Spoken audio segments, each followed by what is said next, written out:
اس programme کے اخراجات جو اسمر منسٹریز کے دوست اور پارٹنرز ادا کرتے ہیں۔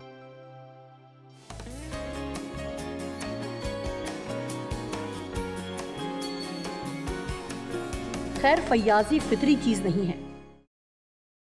مزید یہ کہ اگر ہم اسے اس طرح لیتے ہیں کہ ہمیں بائبل میں سے کلام کم سنایا جائے، ٹھیک ہے،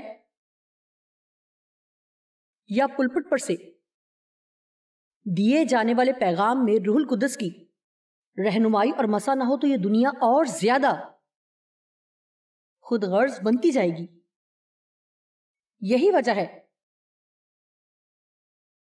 کہ خدا کے خدام اور استاد ہوتے ہوئے ہمیں لوگوں کو وہ کچھ نہیں بتانا جو وہ سننا چاہتے ہیں، بلکہ ہمیں ان کی ضرورت کے مطابق کلام پیش کرنے کی ضرورت ہے، اور امید ہے کہ وہ بھی وہی چاہتے ہیں جو ان کی ضرورت ہے۔ لیکن جو کچھ ہم انہیں دینا چاہتے ہیں، چاہے وہ اس غذا کو نہیں لینا چاہتے، پھر بھی انہیں وہ خوراک پہنچانا ہماری ذمہ داری ہے۔ اگر وہ رک کر سننا نہیں چاہتے تو پھر یہ میری ذمہ داری نہیں ہے۔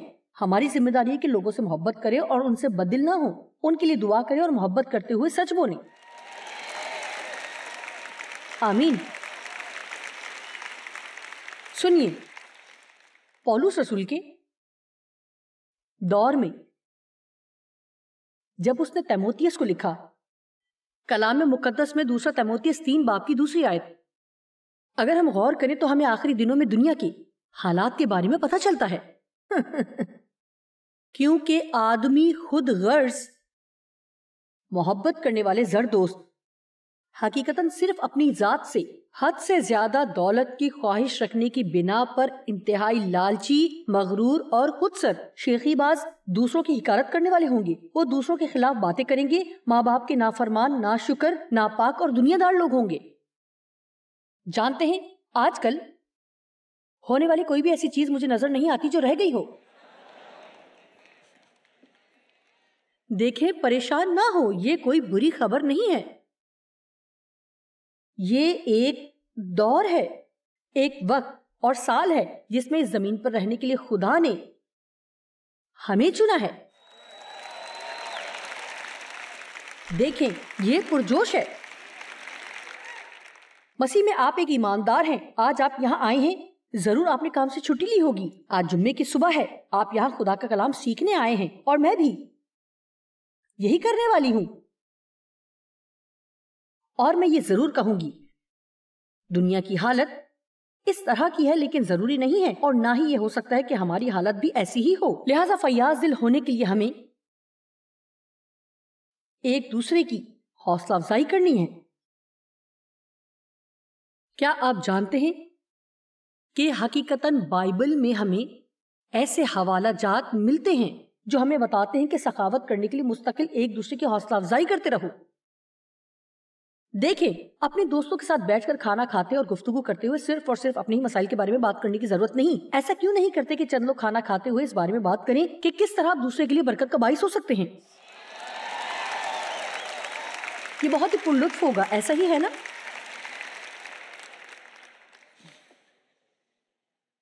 مسیحی ہوتے ہوئے ہمیں لازماً سیکھنا ہے کہ ہم صرف اپنے مال و اسباب کے بارے میں ہی نہ سوچتے رہیں،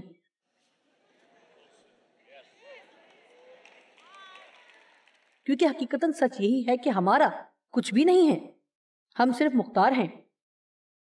اور ہمیں بائبل میں بہت سے ایسے زبردست واقعات اور حوالہ جات ملتے ہیں جو ہمیں بتاتے ہیں کہ ہم مختار ہیں، اور یہ کہ مالک حساب لینے کے لیے آ رہا ہے، کہ جو کچھ وہ ہمیں دے کر گیا تھا اس سے ہم نے کیا کچھ کمایا ہے، اور پھر وہ اس کے مطابق اجر بھی دے گا۔ آمین۔ میں یقین رکھتی ہوں کہ روئے اور کیتھی کو بہت ہی زبردست اجر ملے گا۔ کم و بیش تقریباً 19 سال سے یہ لوگ صرف اور صرف قیدیوں میں خدمت کر رہے ہیں۔ دنیا میں زیادہ تر لوگ، میرا مطلب ہے، آپ جانتے کہ سب لوگ یہ جانتے ہیں کہ میں کیا کر رہی ہوں، میں زیادہ ٹیلی ویژن پر نظر آتی ہوں۔ دنیا یہ نہیں جانتی کہ یہ لوگ کیا کر رہے ہیں، لیکن خدا جانتا ہے، خدا جانتا ہے۔ اور دیکھیں، اگر خدا نے آپ کو کوئی خدمت دی ہے تو آپ کے لیے دنیا کا بہترین کام یہ ہے کہ صرف وہی خدمت کریں اور اسی کو کرتے جائیں، اپنا کام کریں اور اسی میں قائم رہیں، اس میں آگے بڑھیں اور پھر آگے بڑھیں اور اپنی حفاظت کریں کہ کہیں کمزور اور خود غرض نہ بن جائیں۔ کیونکہ خداوند جلد آنے والا ہے۔ اس سال میں اسی کے بارے میں زیادہ پیغام دوں گی۔ مجھے امید ہے کہ جب بھی آپ ٹی وی پر چلائیں گے تو کہیں نہ کہیں آپ کو یہ سننے کو ملے گا کہ یسوع جلد آنے والا ہے۔ میرا خیال ہے کہ ہمیں تیار رہنے کی ضرورت ہے، اور یہ بھی خیال ہے کہ ہمیں لوگوں کو تیار کرنے کی ضرورت ہے۔ لہٰذا دیکھیں، دنیا کی یہ حالت ہے، لیکن ہماری یہ حالت نہیں ہے، اس لیے کہ ہم کون ہیں؟ ہم نور ہیں۔ یہ بالکل سادہ سی بات ہے، دنیا تاریکی سے بھری پڑی ہے، ہم نور ہیں۔ یسوع اس دنیا کا نور ہے اور ہم اس کی نمائندگی کرتے ہیں، اس لیے ہمارا یہ کام ہے کہ ہمیں باہر جا کر چمکنا ہے۔ ہمیں صرف یہ کرنا ہے کہ اپنے بلب سے گرد کو جھاڑیں اور بلب کو روشن کریں۔ اگر آپ کے بلب کی روشنی کم یا زیادہ ہوتی ہے تو اسے خود سے دور کریں اور اپنے بلب کو بلند ترین سطح پر روشن کر دیں۔ آمین۔ میں اپنی زندگی میں مزید اپنے مزاج کی روشنی نہیں چاہتی۔ اس بار میں جس ہوٹل میں ٹھہری، وہاں کی روشنی میں آپ بمشکل ہی اپنے آپ کو دیکھ پاتے ہیں۔ میرے خدایا، یوں جیسے سب کچھ زرد ہے، میں زرد دکھائی دیتی ہوں۔ میرے خدا، مجھے روشنی پسند ہے۔ بعض اوقات جب میں باہر جا کر اس طرح کی کانفرنس کرتی ہوں تو میرا قیام ہوٹل میں ہوتا ہے۔ میں جانتی ہوں کہ وہ کیوں ایسا کرتے ہیں، وہ نہیں چاہتے کہ ان کا بل زیادہ آئے، لیکن جب میں ہوٹل میں ہوتی ہوں تو میں خود کو دیکھنا چاہتی ہوں۔ میرا مطلب ہے کہ ایمانداری کی بات ہے، اگر وہاں سے نکلتے ہوئے میں خود کو نہ دیکھوں تو میری طبیعت بوجھل ہونا شروع ہو جاتی ہے۔ ہمیں دنیا کو روشن کرنے کی ضرورت ہے۔ اگر ہم باہر جا کر اپنی روشنی ان پر ظاہر کریں گے تو دنیا خود کو بوجھل محسوس نہیں کرے گی۔ مجھے محسوس ہوا کہ ایک مرتبہ خداوند نے مجھ پر یہ ظاہر کیا، اور میں نے یوں محسوس کیا کہ اس نے کہا، میرے لوگ ہر جگہ موجود ہیں۔ وہ فیکٹریوں میں اور اسکولوں میں ہیں، وہ کالجوں میں ہیں، وہ حکومتی اداروں میں اور بازاروں میں سودا سلف لینے والی دکانوں میں ہیں۔ ہم ہر جگہ پر ہیں۔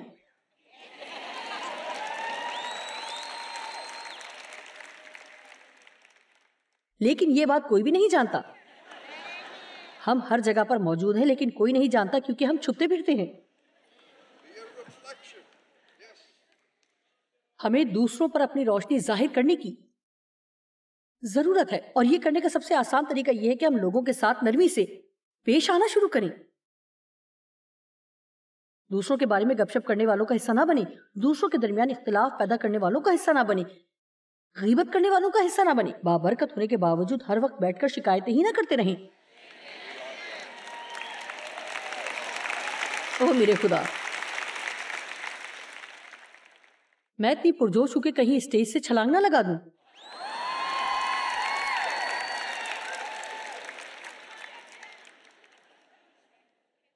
لازماً ہمیں یہ سیکھنا ہے کہ ہمیں صرف اپنے مال و اسباب کے بارے میں ہی نہیں سوچتے رہنا، بلکہ ہمیں کھلے دل اور کھلے ہاتھ کے ساتھ زندگی بسر کرنی ہے۔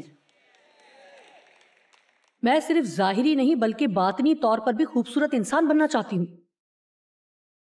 میں چاہتی ہوں کہ میرے پاس خوبصورت دل اور خوبصورت روح ہو، اور جب میں لوگوں کے درمیان ہوں تو میں چاہتی ہوں کہ وہ محسوس کریں کہ میں نے ان کی زندگی میں کچھ شامل کیا ہے۔ اب بہت شکریہ۔ آپ جانتے ہیں کہ نئی پیدائش حاصل نہ کرنے والوں کے لیے خود غرض ہونا عام سی بات ہے، لہٰذا جن لوگوں نے ابھی تک توبہ نہیں کیا، ہم انہیں کسی قسم کا الزام نہیں دے سکتے۔ انہیں کسی بھی چیز کے اصول و ضوابط معلوم نہیں ہیں۔ میرا مطلب ہے کہ وہ خود غرضی رہیں گے کیونکہ وہ صرف یہی جانتے ہیں، لیکن بہت سے طریقوں میں ایک یہ ہے کہ ہم مثال دے کر انہیں سکھا سکتے ہیں۔ میں آپ کو بتا رہی ہوں کہ میں نے ڈیو کی زندگی سے بہت کچھ سیکھا ہے۔ میں نے اپنے گھر میں کوئی اچھی مثال نہیں دیکھی اور نہیں جانتی تھی کہ اطمینان کسے کہتے ہیں۔ مجھے واقعی نہیں پتا تھا کہ یہ کیسا محسوس ہوتا ہے، کیونکہ میرے ارد گرد جو کچھ بھی تھا اس میں ہر وقت غصہ، لڑائی جھگڑا، مار پیٹ رہتا تھا، اور میں نہیں جانتی تھی کہ اطمینان کیا چیز ہے۔ اور ڈیو سے میری شادی ہوئی تو میں یہ سوچتی تھی، تمہارے ساتھ کیا مسئلہ ہے؟ میں ان سے لڑنا اور بحث کرنا چاہتی تھی۔ میرے اندر یہی کچھ بھرا تھا اور میں نے اسی میں زندگی گزاری تھی۔ بہرحال بہتر ہے کہ میں دوبارہ ان باتوں کی طرف نہ جاؤں۔ حقیقت یہ ہے کہ ڈیو بہت مستقل مزاج تھے۔ سب بولے مستقل مزاج۔ اب ہم تھوڑی دیر رک کر اس پر بات کریں گے۔ اگر باہر نکل کر آپ کو دنیا میں گواہی دینا پڑے تو آپ کو مستقل مزاج ہونا پڑے گا۔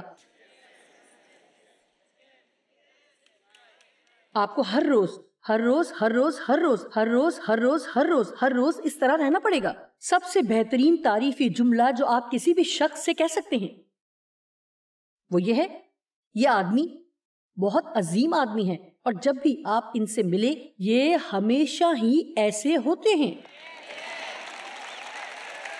ویسے کیا میں آپ کو کچھ بتا سکتی ہوں؟ جب تک آپ کسی کو ہر طرح کے حالات میں نہ دیکھ لیں اس وقت تک آپ اس کے بارے میں صحیح طور پر نہیں جان سکتے۔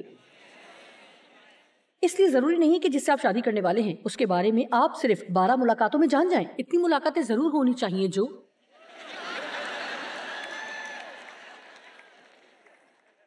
آپ کو اس شخص کے ساتھ تھوڑی بہت آگ میں سے گزرنے میں مدد دے سکیں۔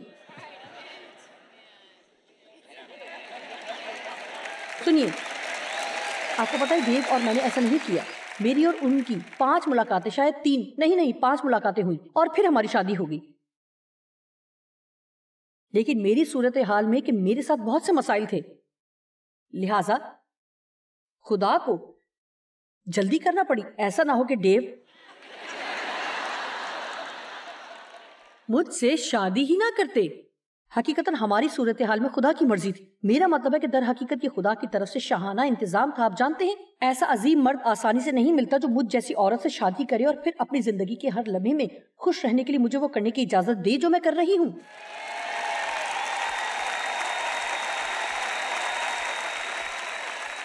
ڈیو بہت اچھے ہیں اور مجھ سے بہت پیار کرتے ہیں۔ عمر بڑھنے کے ساتھ ساتھ وہ اور بہتر ہوتے جا رہے ہیں۔ میرا مطلب ہے بہنوں، ڈیو برتن بھی دھوتے ہیں۔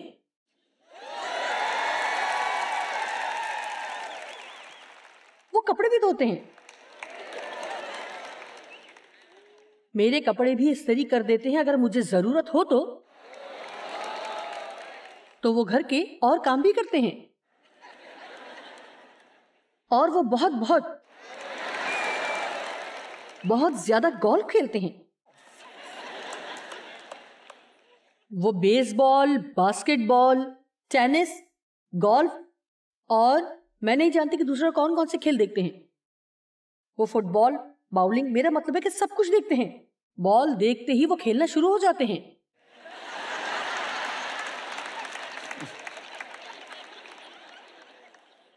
اور آپ جانتے ہیں شادی کے بعد 20 سے 25 سال تک تو میں بڑبڑاتی ہی رہتی تھی۔ آپ نے برتن نہیں دھوئے، اس نے کپڑے نہیں دھوئے۔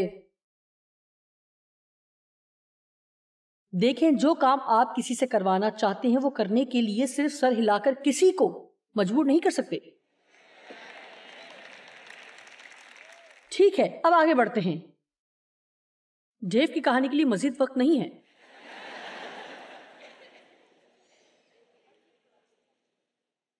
اس دنیا میں باہر نکل کر ہمیں مثال بننے کی ضرورت ہے۔ آئیں کچھ دیر کے لیے لالچ کی بدصورتی اور کنجوسی کے بارے میں بات کرتے ہیں۔ یہ بالکل بھی خوبصورت نہیں ہے۔ یقیناً یہ دونوں ہی خوبصورت دکھائی نہیں دیتی۔ اب دیکھتے ہیں مثال 28 کی 25۔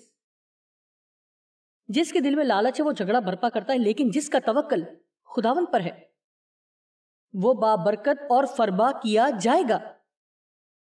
لالچی شخص کبھی بھی اطمینان میں نہیں رہتا اور نہ ہی کبھی اسے تسلی حاصل ہوتی ہے۔ لوکا 12:15 بیان کرتی ہے، خبردار اپنے آپ کو ہر طرح کے لالچ سے بچائے رکھو، یعنی دولت کے،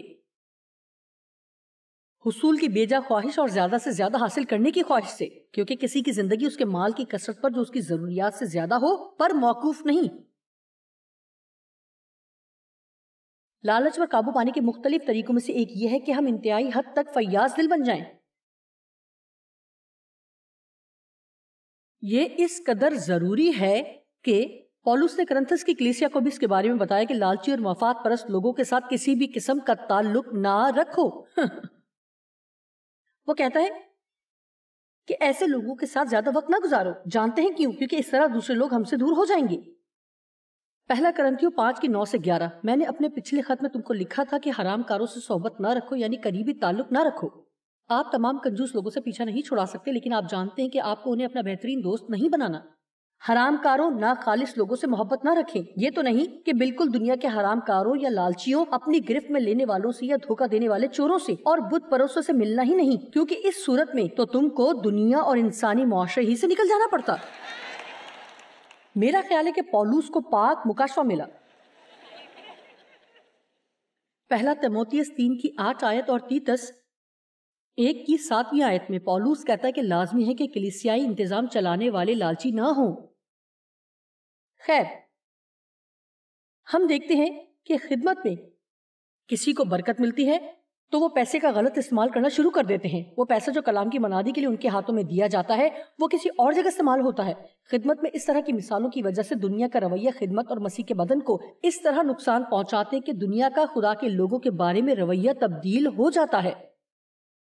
اس لیے یہ بہت ہی اہم ہے کہ کلیسیائی انتظام میں با کردار اور جواب دہی کے لیے تیار خواتین اور مرد شامل کیے جائیں جن کی جواب دہی بھی ہوتی ہے۔ جب لوگ جواب دہ نہیں ہوتے تو میں نہیں جانتی کہ بہت سے لوگ ایسے ہیں کہ اگر ان کی زندگی میں جواب دہی نہیں ہے تو ان میں درست راہ پر قائم رہنے کی صلاحیت نہیں پائی جاتی۔ اگر کسی بھی مقامی کلیسیا کا حصہ بننے کی ان کے پاس کوئی وجہ نہیں تو یہ وجہ ہونی چاہیے کہ اگر کسی وجہ سے 6 مہینے تک چرچ نہ جا سکیں تو کسی نے آپ کی کمی محسوس کی ہو، اور پھر یہ جاننے کے لیے کہ وہ آپ کی تلاش میں آپ کے پیچھے آئیں کہ کہیں آپ درست راہ سے بھٹک تو نہیں گئے، اس کلیسیا میں جائیں جہاں لوگ آپ کی فکر کرتے ہیں۔ ایسی کلیسیا میں نہ جائیں جہاں اگر 9 مہینے تک بھی آپ نہ جائیں تو کوئی آپ سے یہ بھی نہیں پوچھے گا کہ آپ زندہ ہیں یا مر گئے، کیونکہ چرچ جانے کا ہرگز یہ مطلب نہیں ہے کہ آپ اتوار کو گھڑی کے عین مطابق آسمان پر اپنی حاضری لگوانے چرچ جائیں۔ آپ لوگوں کے سامنے جواب دہیں۔ خدمت یا کسی اور کلیسیائی کام میں حصہ ڈالنے کی مختلف وجوہات میں سے ایک اچھی وجہ یہ ہے کہ کہیں تو نظر آئیں۔ میں نہیں جانتی کہ آپ نے اس بات پر غور کیا ہے یا نہیں، لیکن میں کبھی بھی اپنی عبادتوں میں غیر حاضر نہیں رہی۔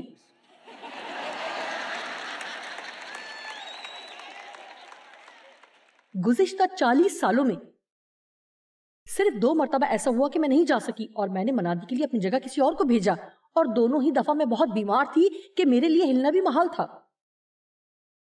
میں اٹھ کر یہ نہیں کہنا چاہتی تھی کیا میں آج جانا چاہتی ہوں یا کیا آج میں نہیں جانا چاہتی۔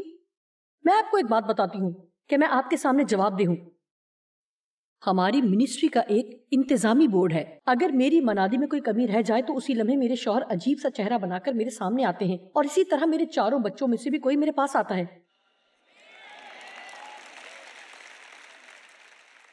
میرا بیٹا کبھی کبھی مجھے کہتا ہے آپ کچھ مغرور دکھائی دے رہی ہیں۔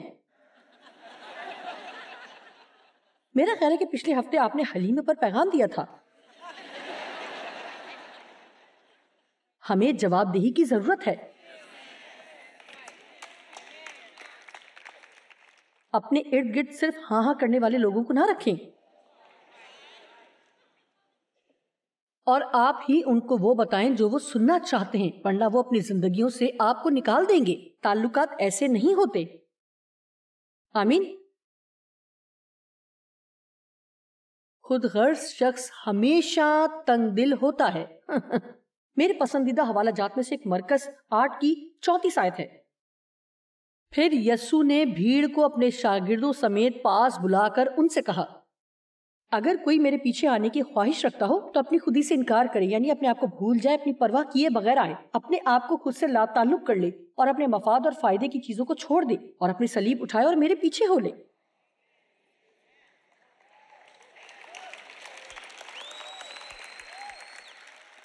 آئیے اتنے کم نہیں بلکہ بھرپور انداز سے تالیاں بجائیں۔ جانتے ہیں میرا مطلب ہے کہ یہ ایک مشکل ترین حوالہ ہے۔ آپ کا مطلب ہے آپ چاہتے ہیں کہ میں اپنے بارے میں بالکل بھی فکر نہ کروں؟ جانتے پہلی چیز ہمارے ذہن میں کیا آتی ہے؟ اوہ، میرے بارے میں کیا ہے؟ میرا خیال کون رکھے گا؟ میرے لیے کام کون کرے گا؟ سنیے، اگر کوئی بھی کام ہم خدا کے طریقے سے کریں گے تو وہ ہر طرح سے ہمارا خیال رکھے گا۔ اگر آپ اپنی زندگی اپنا خیال رکھتے ہوئے گزارنے کی کوشش کرتے ہیں تو آپ کو بالکل بھی اندازہ نہیں ہوتا کہ خدا آپ کے لیے کیا کر سکتا ہے۔ اگر آپ کے لیے ایک بڑی ریٹائرمنٹ پارٹی منعقد ہوتی ہے تو اپنی فکر سے بھی ریٹائر ہو جائیں اور اپنے آپ کو اس کے ہاتھ میں دے دیں، اور جہاں کہیں بھی جائیں اپنی زندگی میں دوسروں کے لیے باعث برکت ہوں۔ جوش میں آئے، اور میں آپ کی حوصلہ افزائی کرتی ہوں کہ ایمان کا قدم بڑھائیں اور کہیں، اے خداوند، میں نے اپنی خدمت کرنا اور ہر وقت پریشان ہونا چھوڑ دیا ہے۔ جو کچھ مجھے چاہیے وہ اس طرح نہیں ملتا۔ اگر تو میرا خیال نہیں رکھ سکتا تو پھر کون میرا خیال رکھے گا؟ اگر آپ تھوڑے مذہبی ہیں تو ہو سکتا ہے کہ یہ بات آپ کو نامعقول معلوم ہو اور آپ جانتے ہیں، لیکن میں پھر بھی کہنا چاہوں گی. پھر میں نے خدا سے کہا، اے خدا، اگر میں مکمل طور پر تیری ہو جاؤں اور جو میں کر رہی ہوں زندگی بھر یہی کرتی رہوں تو پھر میں عورت ہی رہنا چاہوں گی.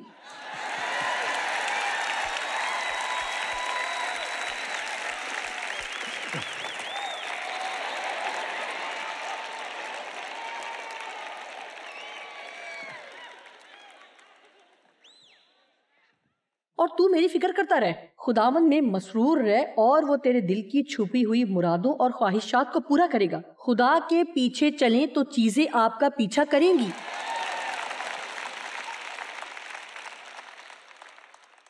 فیاضی کے ذریعے سے آپ اپنی زندگی میں بہت سی اچھی چیزیں حاصل کر سکتے ہیں. واو، تمام حوالہ جات زبردست ہیں. اعمال 10 باقی 1 سے 4 آیت.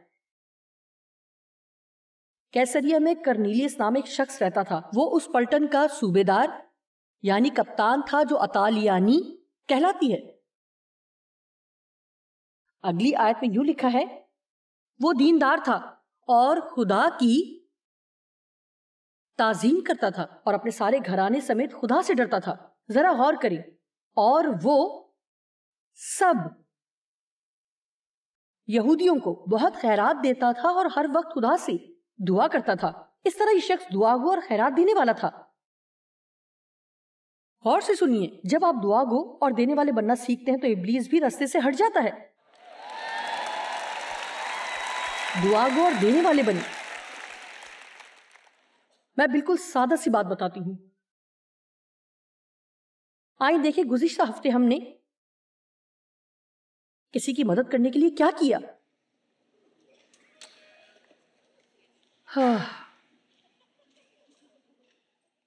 ذرا سوچیے، آخری بار میں نے کب کسی کے لیے کوئی کام کیا؟ کیا میں نے کبھی کسی کے لیے کوئی کام کیا؟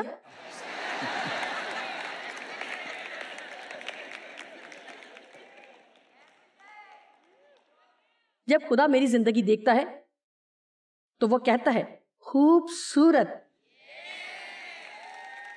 اور نہایت ہی خوبصورت. آمین. کیا آپ جانتے ہیں، میں چاہتی ہوں کہ ہر اس شخص پر جو خود کو مسیحی کہتا ہے خدا ہم پر فخر کرے. میں چاہتی ہوں کہ خدا ہم سب پر فخر کرے. آمین.